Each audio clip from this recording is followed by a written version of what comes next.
Well, this next one is probably interesting because we talk about exercising always beneficial, right? No matter what you do, if you exercise, it's good for you. Well, for one woman, her good habit has led to an issue she desperately wanted help with. Check this out.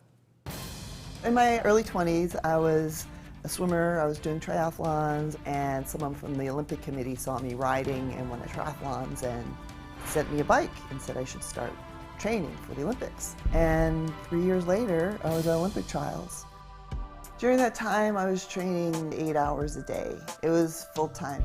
I loved being super fit. There's nothing like it. I gained muscle really easy, 0% body fat, like ridiculously fit. My skin was, well, I was younger and I had a full face. When I look at the pictures now, I'm in shock. I can see it's a certain type of a look that someone who's been an athlete for a long time has. My face has gotten more like gaunt, this hollow cheek look and drawn. I've been so busy with life and accomplishing things that I haven't had time for dating. And now I really would like to get back into that. It's been a long time and I feel very self-conscious. This is the thing that stops me. It stops me from feeling good about myself, and it feels very superficial that I'm even saying this. Aging caught me off guard. My routine now is I do yoga 6 days a week. I swim 5 or 6 days a week, a little cycling here and there. I feel great. I feel better than ever. But then I don't feel like how I feel inside matches my outside. Cheryl is back in the procedure room with her doctor, board-certified plastic surgeon, Dr. Kian Karimi, and his assistant.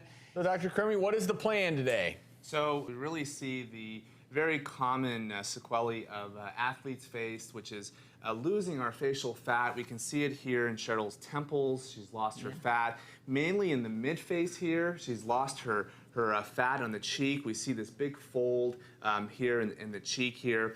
And also we see these folds around her mouth. And if you don't smile for 1 second, Cheryl, it really shows the loss of volume that we have. And using an innovative technique where we only have to poke the skin maybe 2 or 3 times, we can actually fill the entire face with injectables. Oh, and I know you're going to get started as we speak right now. And this is obviously not going to be done in just this segment. Dr. Karimi is going to be working with Cheryl throughout the show. So normally if she would go to an office and have injectables done, she could have anywhere from 20 to 30 needle sticks to perform what we're going to perform in only about 3 needle sticks. So that's really the neat part of this technique. Go ahead. And Doc, what will you be using for your filler?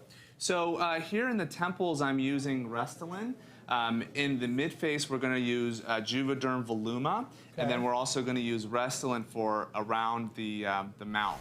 So here I'm using the cannula, and it's a smooth tip. It's a blunt tip, so it doesn't cause any bruising. It's bruiseless.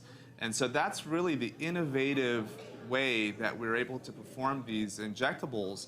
And I'm able to travel back and forth. I don't know if you can see that, but I can travel back and forth here with the cannula and not create any type of bruising or trauma to the tissues. It's quite smooth. And Dr. Karimi, really quickly, just because everyone out here is gasping, Cheryl, you're doing fine, right?